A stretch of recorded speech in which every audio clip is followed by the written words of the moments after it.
ride for it, I'ma organize for it. Stay up in the night and in the morning, I'ma rise for it. Heart for it, mind for it, ears for it, eyes for it. Peace and a place on this earth for me and mine for it. Work for it, ride for it, I'ma organize for it. Stay up in the night and in the morning, I'ma rise for it. Heart for it, mind for it, ears for it, eyes for it. Peace and a place on this earth for me and mine for it. This has been a rugged winter. Yeah. That's what I've been hearing from other Minnesotans. And I'm like, yo, yeah, this shit is too long. Yeah. That's the worst part about it. It's like, right. I'm ready for this shit to be over. I swear. Oh. Wait till it's March. And you're Yeah. And it can always snow in May. It can always snow. I think last year it snowed in April, like after everything melted. Yeah. I was so mad. Yeah. Yeah. But then there's like 5 nice days from February to April. You know, there's like freakishly Once a warm. I can wear once a month you get a nice day where you can wear a t-shirt and you hope it coincides with a weekend day. Yeah. Damn. Oh. Those days feel so good though. That's Yeah. like a high feeling. It is. It is. No lie. Like, what was it the other day? Was it like 30 the other day? And Like I negative almost 30? no, Oh, it was- 30. When they warmed up. Yeah, I deadass almost like rolled down my windows. I was like, what's going on? You're out there walking at you. What's happening to me? It's so This real. isn't roll down your windows weather. Oh, yeah. Did you figure out the heat in your apartment? No, I mean, I emailed my landlord about it, and like, I have an old boiler heater, and she was just like, it cuts off at night because it's too noisy. What? So, What? Too Yeah. noisy for? Is there someone living next to the boiler? I live above it. Oh. So yeah, just from like 1 a.m. to 8 a.m. I'm cold as fuck. That Yeah. sucks. Yeah. Doesn't seem good. Those are important hours. Yeah. And I'm often waking up in the middle of the night to like turn my space heater back on. Oh. Yeah. Yeah. Yep. At least you'll have something to brag about when you're gone from Minnesota. You can tell people in the I South made what it it was there. really like. The trenches. You don't even know what a space heater is. Right. All right, my plan for today, if it's cool with you guys, is I want to start a little opener by asking everybody about their relationship with Canada, if you have any.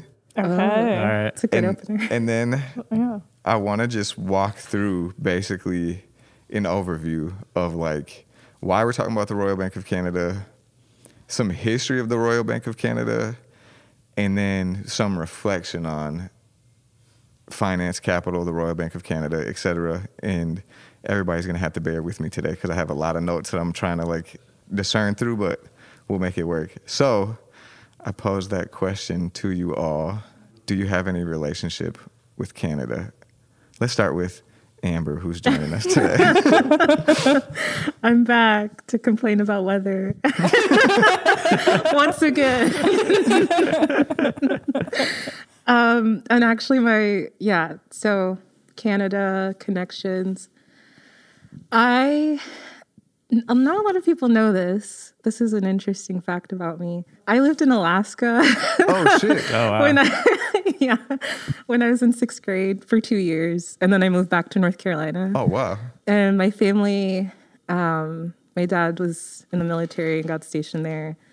And so we moved there for 2 years. And like the military offered us money if we drove. Wow. So we drove from North Carolina to Alaska, Damn. which is like a 7-day road trip. That's Yeah. So I drove through Canada. That was like my first time. Well, I didn't drive. My parents drove through Canada. But yeah, that was my first time there. And I remember seeing like bears on the side of the road and stuff. Because wow. like we were like in the western part drinking of maple Canada. syrup.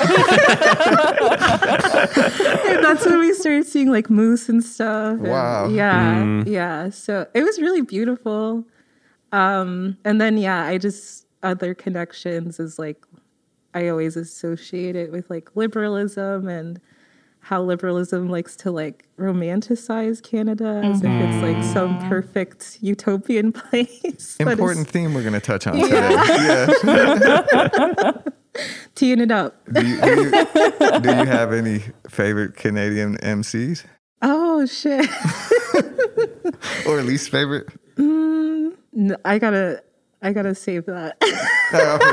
Yeah. I have thoughts about Drake, but I don't want to share them publicly. That's another show. I got you. That's a Patreon episode. Exactly. All right, Deanna. I've been there once. My friend and I drove there. He drove after I graduated from high school because the drinking age in Montreal is 18. And so we drove from Jersey, and it was like not that long of a drive. I think like 10, 12 hours. And it was really easy getting in. And I was thinking about this today, actually, because I was thinking about like border crossing and how easy it is to get into Mexico or Canada. Yeah. But it's like, when leaving Canada, they were like, had to pop our trunk and check everything. And it was very clear we had some like 3.5% apple cider in the trunk, and we were like not 21 and wrote class of 2010 on the car. And they were just like, whatever. They did not give a fuck about like, some shitty hard cider that was, a 12 pack in the trunk that like we ate warm or drank warm, later. But Montreal was really beautiful. We biked. Remember biking, and I'm like, I don't think I could do that today. But like, we camped and stayed at a hotel and felt really fancy for being 18, Hell yeah. Montreal is Eastern Canada. It is right north of Vermont. Okay. So like when coming back, we like stopped in Vermont, and that was when Scott Pilgrim was coming out. So we like went to see Scott Pilgrim because I was reading the books and like throwback. Yeah. I don't even know what that candy. Is. What? Man. Okay. Scott Pilgrim, I don't like him. Scott Pilgrim versus the World, right? That was It was like really Ramona Flowers. Yeah. Like she was definitely a style icon. Like, man, this is some white people culture that I'm really into. What year was it? This is 2010. This is what 2010 when the movie came out. And this Michael Cera's in it. Yeah, Michael Cera. Cera. Like peak Michael Cera. It was era. It was like kind of comic booky. Yeah, because it's based off a comic book. book. Michael Cera is. Hey, 2010, I was stressing about my student loans getting high, okay? Really? You don't know who Michael Cera is? The name kind of rings a bell. I don't know. All right, I'll show you some YouTube video clips later.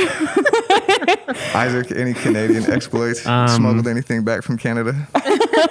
Not yet, but honestly, just one trip to Thunder Bay when I was like a kid. I think my parents took us for like a camping trip. I think we went like North Shore and then kept going up to Thunder Bay. Thunder Bay is like right up there, basically north of Minnesota. Yeah, it's right across the border, I'm pretty sure. And it's a pretty big city, I think. I think so too. But yeah, not much besides that, honestly. Just like we live so close to Canada. Like, yeah, I swear. It's like when you're in Minnesota, it's like, do I want to go somewhere colder? Right. Exactly.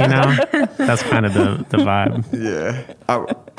I've played baseball against Thunder Bay teams before. They used to travel down here. I've never been to Canada myself, but my grandmother was born in Canada. My dad's mother was born in Moose Jaw, Saskatchewan, which is like Western Canada above like North Dakota, Montana area, I'm pretty sure. And I'll say, before Drake, the first Canadian MC I ever heard was Cardinal Official from Toronto. You ever heard of Cardinal Official? No. Cardinal Official was dope. When I was a kid, I was glad that's how I learned that there was like a Caribbean diaspora in Toronto and kind of got a sense of Toronto. And then I've had homies from here, predominantly Somali people, who go back and forth from Toronto. There's a big Somali community in Toronto, so I've kind of got like some taste of like Toronto rap and stuff from Somali homies. Yeah. Yes. Well, the reason I asked you all about your Canadian experience is because today we're talking about the Royal Bank of Canada. So for listeners of the show, you might recognize the Royal Bank of Canada kind of as a periphery character that's shown up a couple times when we're talking about the Upper Harbor Terminal. And that is because Royal Bank of Canada has a strong partnership and relationship with the Polad companies. This is a major capitalist entity that we talk about on the show because they're the lead developers.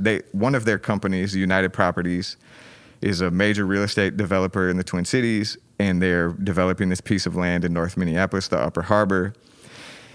And looking into them, I found out Royal Bank of Canada. So they currently downtown, United Properties is headquartered inside RBC Plaza. It's one of the biggest skyscrapers downtown. I can't point out which one it is, but it's like one of those right on Nicollet Mall by the IDS, one of the biggest buildings. They share office space there. And they are building a new building downtown. It's the first Class A skyscraper built in this century in Minneapolis.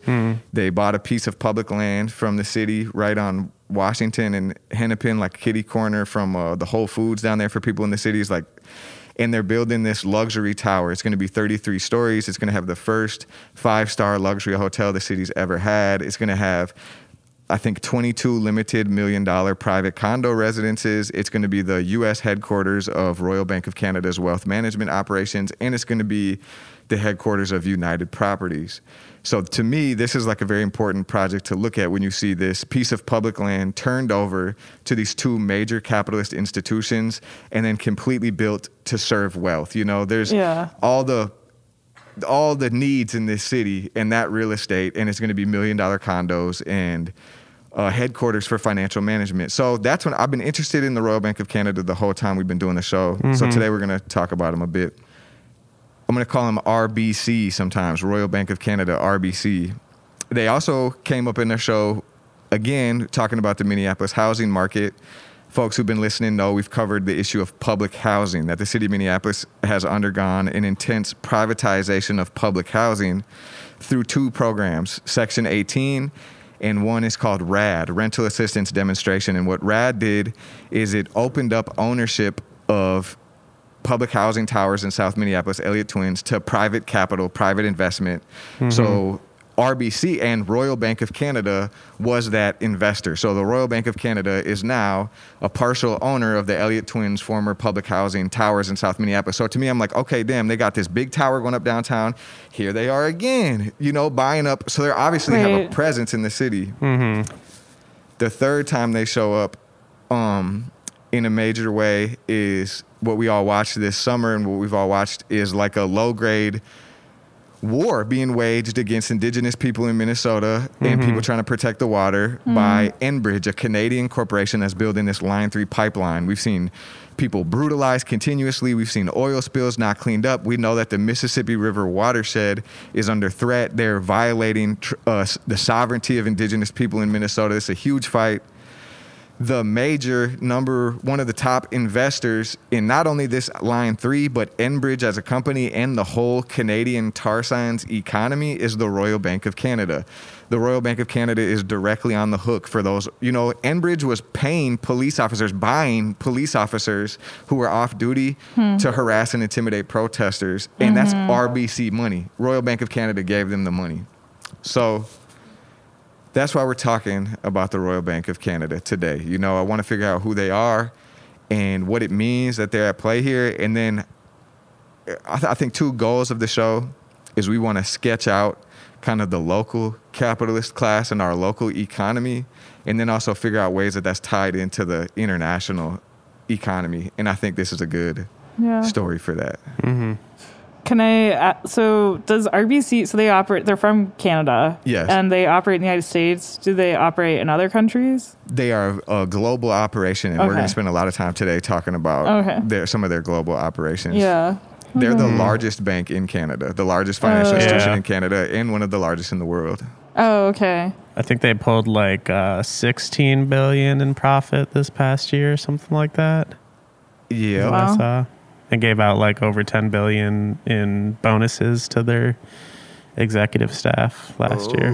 $10 billion for executive staff bonuses. Yeah, that's like how many people? Like 100 people? Like how many people? I can't imagine. Yeah, I'm not sure. I can't imagine it's a ton though. It's a ton though. Yeah, and it's they have 1.62 trillion in assets. They Insane. employ more than 86,000 people and serve 17 million customers. So should we? That's a lot of people. It really is. Should we talk about where they're from? Yes. How they started? All right. So I think this is an interesting piece. So the Royal Bank of Canada was founded in Halifax, Nova Scotia in 1864, and it was founded by a small group of maritime trade merchants. So this is like important to the whole story, I think, to understand this particular point in history when they started and this particular location. So you think Halifax, Nova Scotia, the very eastern coast of Canada, that was a British colony, and it was connected to the slave trade in the Caribbean economy, right? So the capital that founded RBC came from British trade in enslaved Africans, and then tobacco, sugar, rum that was coming from the labor of enslaved Africans brought up north. They were, people look at that Atlantic trade basically that built that first round of capitalism. That's when the RBC was first built. It was merchants from that economy who got together and created a bank. And at first it was one of a few banks that started at that time. And basically the story is they consolidated and became the biggest institution in Canada. Wait, what year was that again? That was in 1864 when they were started. So the Civil War was... It ended in 65. There you go. Thank you. So it's happening in 64. It's actually, when I was doing some research, I heard that came up. They were saying that Nova Scotia came up during the Civil War because some of the ports were inaccessible in the United States. So some of the British trade that was happening on the eastern seaboard of the United States moved up to Halifax. And so that was like a period where they came up off the Civil War, basically. So that Caribbean piece is really important.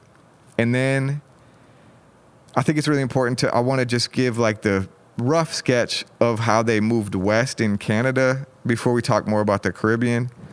And basically, the Royal Bank took capital that was built from the maritime economy, that's like the sea-based economy, and then it used that capital to finance westward expansion in Canada. That's really how the Royal Bank of Canada moved west, and they really were some of the driving force of Western settler colonialism in Canada. So they were buying railroads, they financed the railroads, they were doing land speculation, they were financing the timber industries and the fishing industries. And as they moved west, they acquired more banks and they became this Royal Bank of Canada. And I think that's really important because what we see today, they're some of the main financiers in the tar sands oil project, one of the most extractive, disgusting projects in the world, really.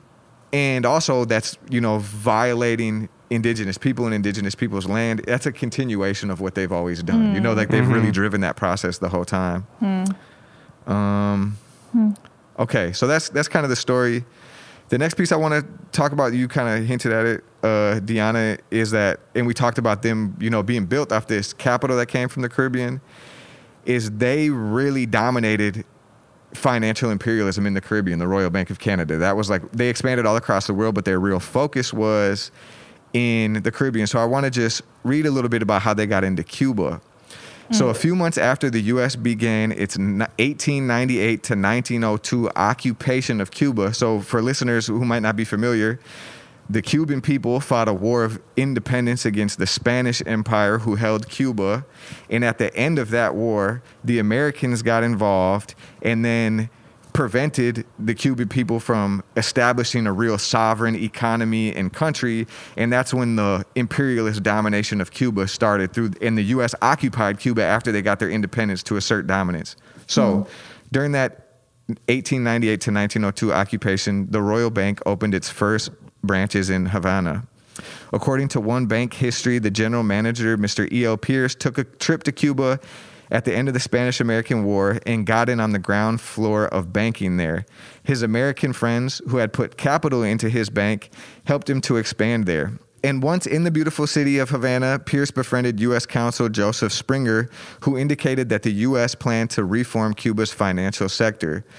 And what it stresses here is that there was this coordination between RBC for Royal Bank of Canada to become the main financier, because at that time it was illegal for U.S. banks to open up branches outside of the United States. So the U.S. diplomats who were kind of shaping the economy in Cuba invited the Royal Bank of Canada to kind of win Western interests and take hold. So in 1903, RBC took over the Banco de Oriente in Santiago de Cuba, which was a former Spanish bank whose directors owned the majority share of the United Railways of Havana, the largest railroads in the Republic. So Royal Bank of Canada at that time seized control of the railroads. The merger positioned them to handle the accounts of the North American Railroad and sugar companies expanding in eastern Cuba. Also in 1903, the Cuban government awarded the Royal Bank of Canada the commission to distribute $56 million being paid to veterans of the Cuban Army of Liberation. So people who had fought in the war against the Spanish, Royal Bank of Canada stepped in and became the people who handled their payments and took a fee off of that, and then was able to build their customer base off of that, right? So already foreign capital dominating the economy of Cuba. So basically, the RBC emerged as the strongest competitor to U.S. banks operating in Cuba and in the Caribbean region as a whole. I think we did see RBC, didn't we? In Jamaica. There's Scotiabank. I don't know if that's related, but I'm sure they own other banks, right? Scotiabank is not one that they own. Scotiabank comes up a lot when they're talking about RBC, but RBC is definitely in Jamaica. It talks about in here the way that I'm going to kind of get there a little bit, but we can talk about it now, because I wanted to kind of talk about this first period of the 1900s, kind of before World War II, and the way and then talk about after World War II. But RBC played a dominant role all through the British Caribbean and in Jamaica, and is one of the reasons why Jamaica is still in debt today, because the RBC helped to structure their IMF loans. Oh, right. In the late 70s, exactly. 80s. Yeah. And we'll get into that for listeners.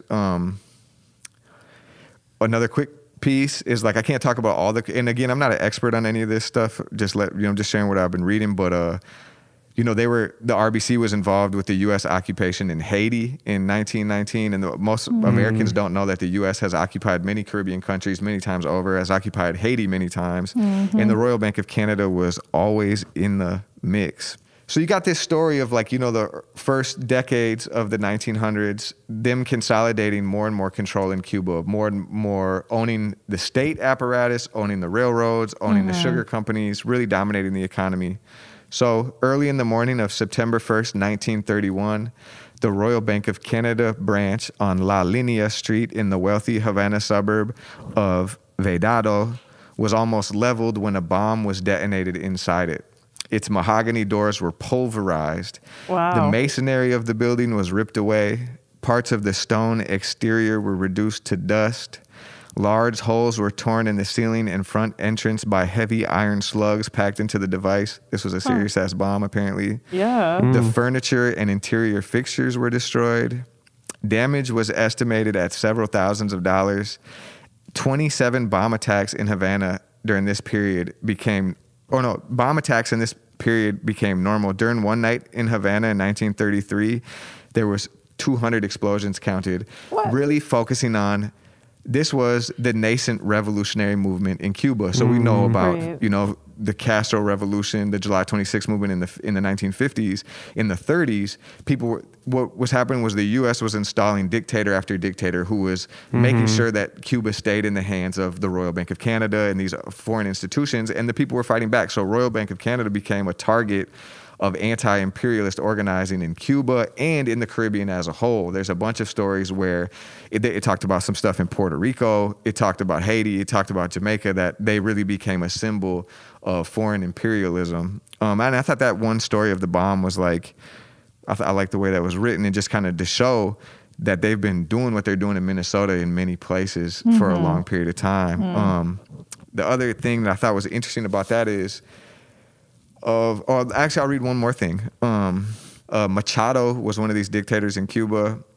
He had pledged to protect North American banking interests and had repeatedly intervened on behalf at any signs of trouble. And with Machado gone, they ousted him. The banks were increasingly targeted. But attacks against banks also occurred on the ground throughout the island and all sectors of Cuban society. The day after Machado was removed from power, the Royal Bank financed Palmyra Sugar Company in Cienfuegos was occupied by 500 men armed with guns and truncheons. They were joined by workers from a nearby mill that the Royal Bank owned, and another mill that the Royal Bank here we go. Workers from nearby mill that Royal Bank had taken over in the wave of foreclosures in the 1920s. So, there was foreclosures. That's how the Royal Bank ended up owning all these mills and all these factories. And basically they're saying there was worker uprisings all throughout the island where their stuff was getting occupied and getting taken over. This was this wave that would happen. The U.S. and Canadian financiers would reestablish dominance until the Cuban Revolution that endures to this day. And what's interesting is I don't really know why, but the Royal Bank of Canada was the last bank to get nationalized by the Cuban government. Like one of the first things they did was kick out all the foreign capital, but they let Royal Bank of Canada stay for like a year or something like that. But eventually the Royal Bank of Canada was nationalized by the Cuban Revolution. And that's a big part of why that's such a shining example and a beacon now is because they're one of the few countries that was able to actually make that move and then not be re-violated. They were, but they were able to retain some autonomy. Wait, what does that mean that they nationalized RBC? That means the government seized their assets and their locations and it became a public bank. Oh, okay. So then it was no longer RBC? Right, exactly. So the RBC had to write off those assets. But I think in recent years, there's been a reintroduction of some RBC services into Cuba. Huh. Yeah. But it basically means it's like they expropriated them. So everything that the RBC owned, the government now owns that. I see. Yeah. Okay. Yeah, wait, so RBC bought a bunch of foreclosed mills? Is that what you were saying earlier? And then that's how they consolidated or continued to grow their empire? Yeah, from my understanding, it was they even caused the foreclosure. So they were the main investors who were offering the loans to the farmers, charging exorbitant interest rates. And then when farmers couldn't pay back, their loans, the RBC seized control of their factories, and they owned the railway stations. They owned they did a lot of the public sector banking. They offered, even before the IMF loans, they were offering financing to the government. So then a lot of the public money was coming back to RBC. They're basically not just RBC, but all these Western financial institutions. Yeah. Okay. Sounds familiar. Yeah. Yeah. Yeah, same setup. Maybe this is a good time to say it because one thing I wanted to bring in is in the revolutionary tradition, Marxists have named imperialism really as being about finance capital. So finance capital is money capital, right? And you no longer make profit based off of producing a good. You've acquired so much money capital that you make money just off of money. And what Lenin wrote a lot about imperialism, and he talked about it being the domination of finance capital. And I saw the rhyme throughout this story because he was naming it was at the end of the 19th century, at the late 1800s, when this imperialist era really kicked off. And it really was right when the Royal Bank, he was probably writing about the Royal Bank of Canada, And what he was saying is that capitalism had overdeveloped in Canada and in the United States, so there was no longer a market for it. They couldn't make profitable investment any longer. So, and that's what defines imperialism then, is the export of capital to find profits elsewhere. So that's exactly what the Royal Bank of Canada did, right? They went and invested in Cuba and the rest of the Caribbean to extract from the Caribbean. So really just naming that what we're talking about today is imperialism, the financial structure of imperialism. Right. And how the global south is always a test dummy for that. Exactly. And saying and that's what he's saying, what Lenin predicted and what has become true is that relationship means that the global south is locked into that position of extraction. Right. It becomes a sphere of influence of these major imperialist players. And that unless there's a revolutionary intervention, that relationship will always be one of extraction. They'll never be, the national economy will never be able to develop. And we've seen that, you know? Yeah. Can I just add something really quick? Please. Okay, so that reminds me, I just before I came here, I was listening to this episode of This Is Hell that was talking about vaccine apartheid and how that's playing out with like the vaccines right now, and how, you know, like the US, both Moderna and Pfizer are like made by the US, and they're not like separate entities. And I don't know. And basically the whole episode was getting at how, of course, like global capitalism is going to like extend the pandemic because of their prioritizing this leverage that they want to maintain instead of really like spreading the vaccine 100% everywhere. Yeah, 100%.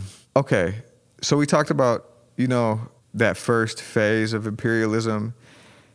I wanted to talk about a few other things. One thing I wanted to read was just these two paragraphs that I was doing when I was doing research. I thought this was really telling. By 1939, total assets were more than $1 billion for the second time in 10 years, and the bank was ready to take advantage of the opportunities World War II offered. Ain't that an ill sentence? Gross. Wait, 1 billion then? They had $1 billion in 1939. Okay. And the way they wrote it, this is like from a history of the bank. The bank was ready to take advantage of the opportunities World War II offered. Yeah. You know what I'm saying? It's just disaster like capitalism. Exactly. Yeah. It just, and they talk about it in this research that like 100% they financed war. You know what I'm saying? Yeah. That's a big piece of like how financialism works. So the last thing I want to talk about a little bit was just like kind of another example of how this works. We talked about Cuba in the first part of the 20th century. In the second part of the 20th century, I want to talk about Grenada. So the Grenada was Grenada or Grenada? It's Grenada. Grenada, thank you. My dad wanted to let you know that it's pronounced Grenada. Thank you, sir.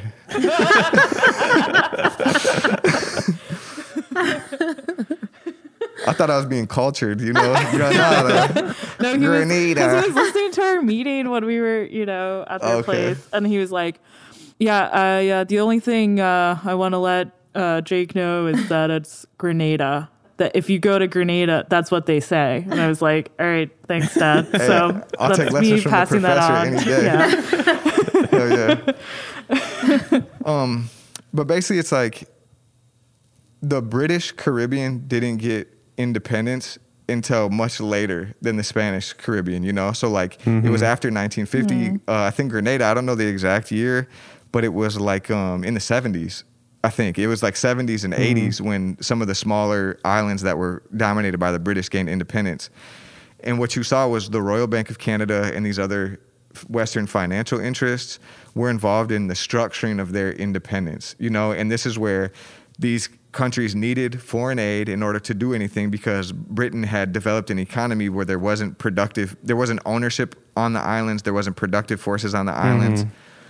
And the RBC would work with the International Monetary Fund to put these countries in debt traps basically from the start, to say, we'll offer you this money, but on condition that you have to follow certain austerity measures to make sure you make payments back, which means you can't set a minimum wage higher than a certain amount. You can't enforce environmental protections, and you can't have local ownership. You can't say, we want national ownership of industries. You have to allow foreign investment and foreign ownership. So it's really, this is important because this is where we see clearly that like investment from finance capital is a predatory act. It's not, so people say like, oh, we need investment.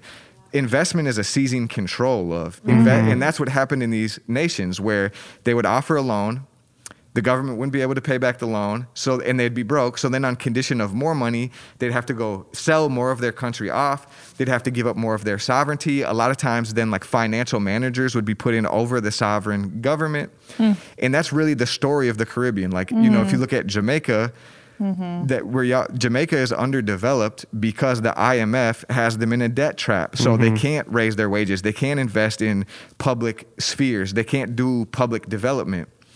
And the Royal Bank of Canada is one of the major profiteers of this setup in the Caribbean and other places in the global South. The reason why Grenada is important, because Grenada had a revolution. And what I learned doing this research is there was revolutionary movements in all these islands.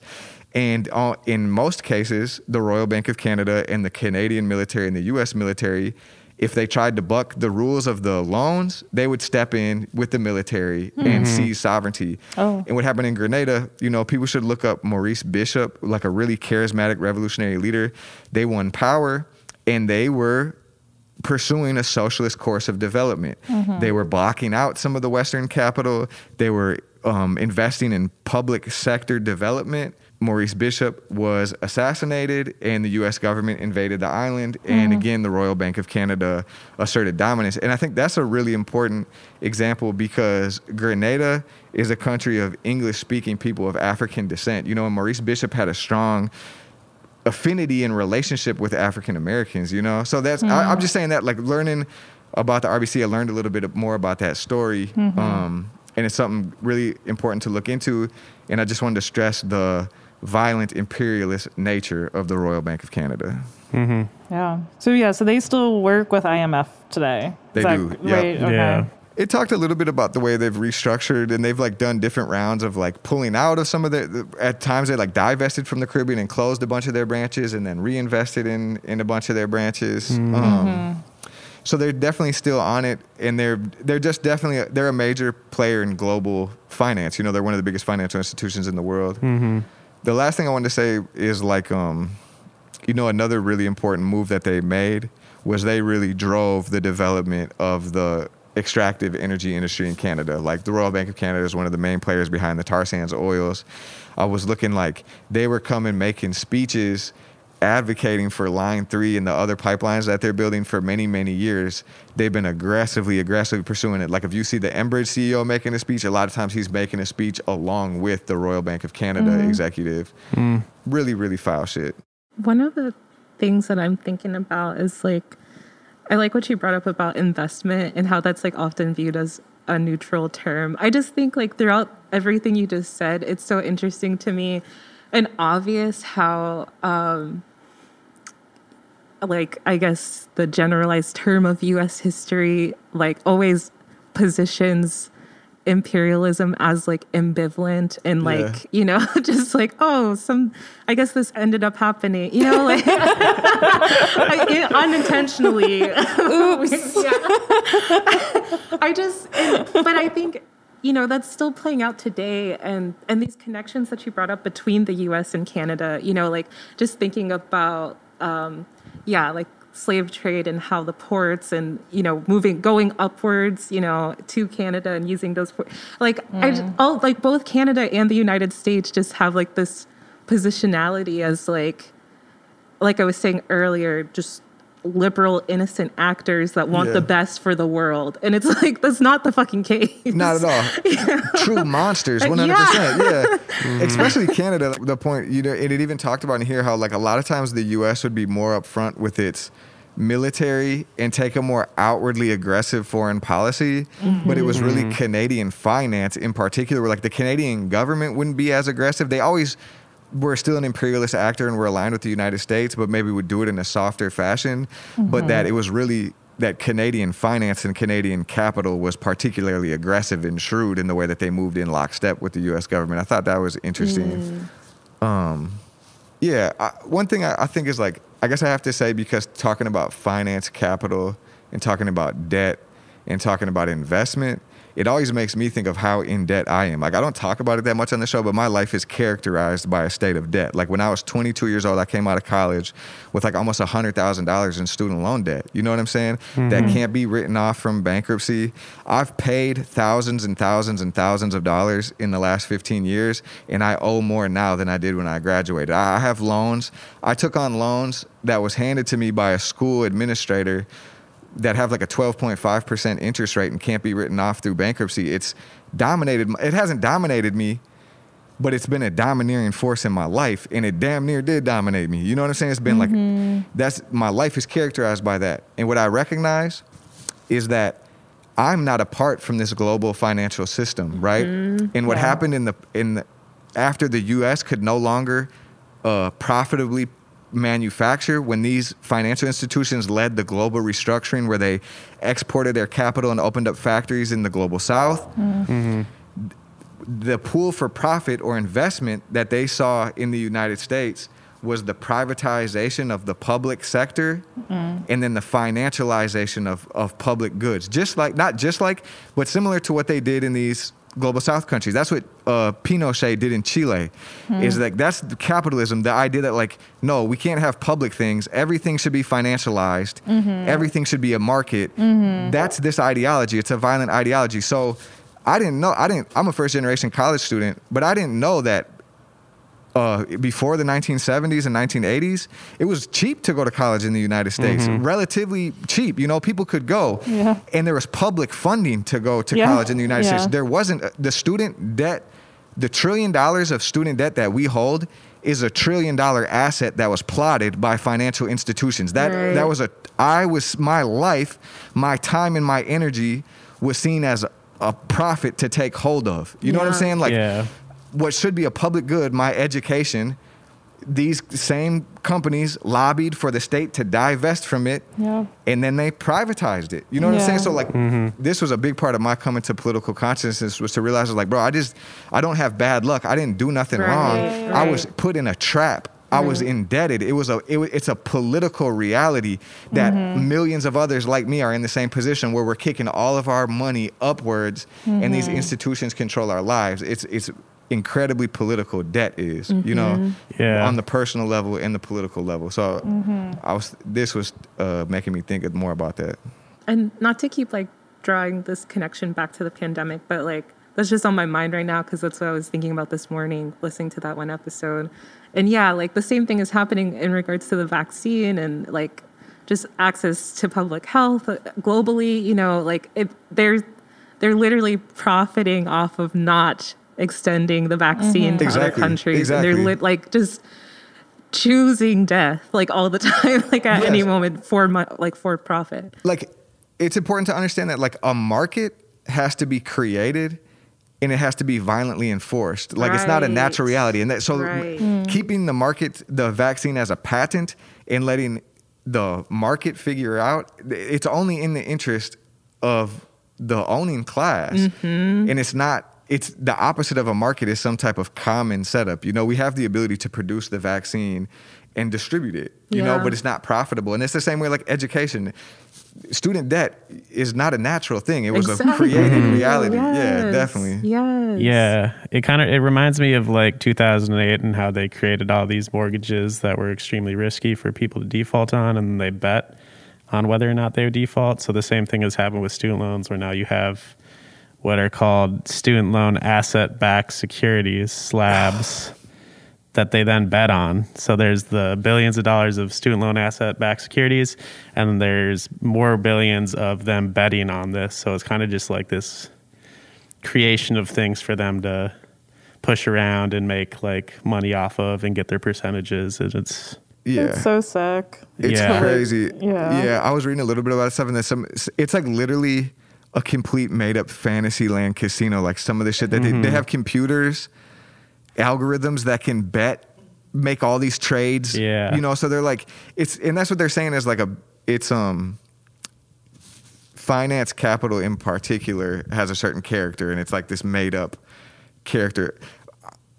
My student loans got sold probably like 4 or 5 times the first year I came out of college. So I remember thinking like, fuck, bro, I'm on the hook for like, my student loans when I came out of school was like $800 a month. And I'm like, bro, what the fuck? How am I ever supposed to pay $800 a month and do anything? And then I'm getting envelopes telling me like, oh, we sold your loans. Oh, we sold your loans. So that's when it started to crack in me. It's like people looking at me like, oh, you got to pay your debt back. I'm like, these motherfuckers don't even know they got my shit. Like, they're selling it around. It's like, and that helped politicize me. But that's absolutely crazy. And that's how the building we're sitting in right now is a real estate investment trust. So they've done the same thing with this building. This building is sliced into different investment opportunities and then traded on the stock market. So like my landlord is actually like a manager of a financial portfolio. It's kind of crazy.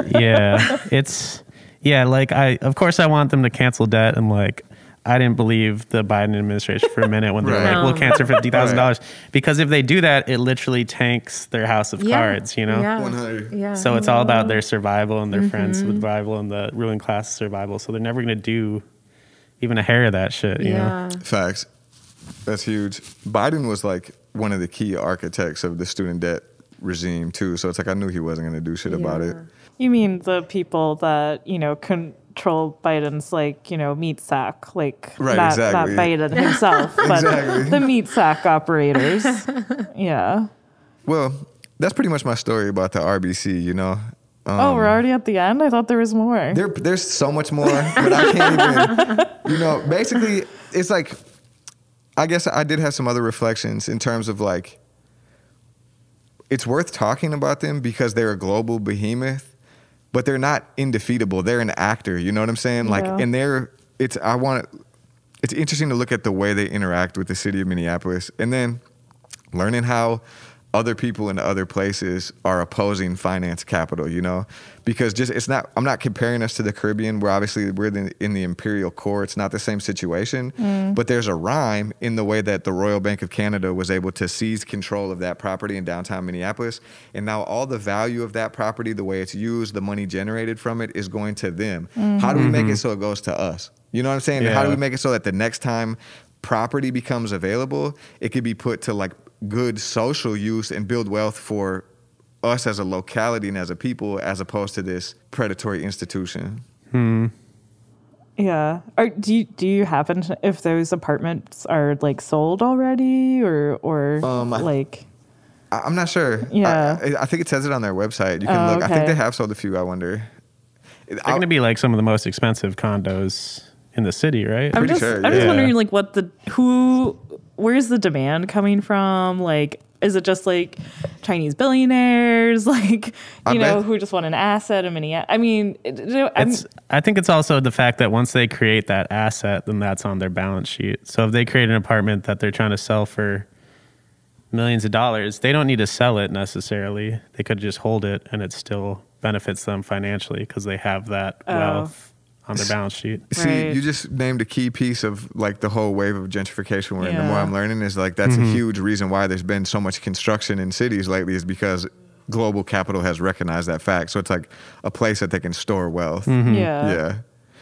I wonder if it's also too, what I bet is like, I bet you firms buy up the condos and then it's like the ruling class who travels around stays there, you know, like yeah. I have a family member who cleans homes and she's been in a couple of those situations where there's like some of those mansions by the lakes. It's like Target owns it. And then they have like rotating executives or consultants from like out of the country who will stay there for times. Okay. I don't know. I mean, I think like common throughout all of that is just a repeated like dehumanization. You know, like there's not even, I mean, literally not even needing people to fully occupy a home. It's Right. like the ruling class just can act as if like, yeah. But I think I don't know how to say it, but it's like financial capitalism like replaces human beings as money, like only. That's the only way to view the world as in like existing in dollar amounts, Yeah. not even like human beings. Yeah, even to the point now where it's like the world is literally on fire. Yeah. And they're still building these fucking pipelines. It's Yeah. like, what the fuck? You know, Exactly. I think it goes to show too, like one thing that rings in my mind is like, you know, when the pressure was on Tim Walz, the governor of Minnesota last summer, and he said like, look, I'm an environmentalist, but I'm a realist. We got to get the oil to market. And I'm like, that's the mindset. yeah, that's finance capital governing Yeah. our lives. Yeah. That means we don't have democracy. It means the oil's got to get to Right. market. That's not nature saying that. That's Yeah. people like the RBC saying that. Yeah. And again, there's something so specific about Western imperialism, especially like Canada and the United States, presenting this like, well, I kind of care, you know, like just say Yeah. you don't give a fuck because right. it's not adding up. Yeah, and it's like Doesn't matter. like his big solution was clean cars, and that's just as like extractive and detrimental to the planet as you know, tar sands in a lot of ways. Like that lithium and all those minerals don't come from nowhere, you know. Facts. Yeah, and it's like if you go on RBC's website, there's like a green champion, sustainable future type shit. Like there was a quote I read reading this where the guy was like, in order to get to the green future we need to use the oil we have now. And it was like, what? But the Gateway Tower, the project that made us all aware of RBC, this new one that they're building, It has a public opening sometime this spring. Oh, yeah. It was on their website. 2022, supposed to be done. One of the 10th tallest towers in the skyline. We should go fuck them up. Like a open house? Like you can just go in. It's like a public ceremony, like a ribbon cutting and all that. Yeah, sounds like that sounds like a good potential action. You know? That's what I'm saying. Anybody out there who wants to get it going? A euphemism. Anyway. All right. Hey, Deanna, do you want to promote our radio appearance on Tuesday? I would love to. Okay, Tuesday, 7 p.m. Tune in to 98.9 FM, KRSM, Southside's community radio programming. That is where you can find MPLS in the studio live, and then other times we'll be playing old episodes.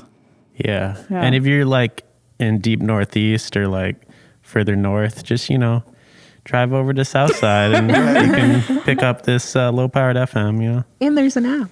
Yeah. And there's an app. Right.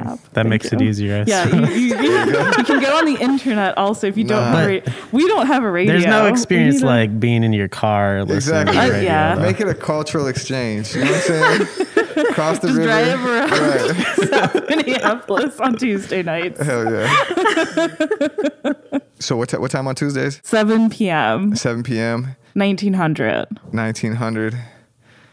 KRSM, Money, Power, Land, Solidarity podcast. I believe this is going to be our 99th public episode. We got 100 coming up. We're going to circle back to the Upper Harbor Terminal. Me and Amber got a mini series coming out.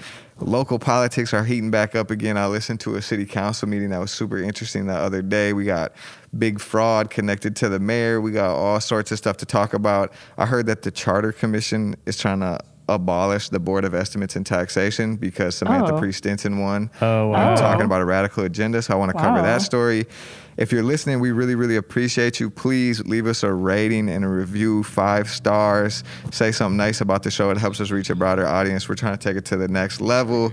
Thanks for tuning in. Money, power, land, solidarity. We need money, land, solidarity.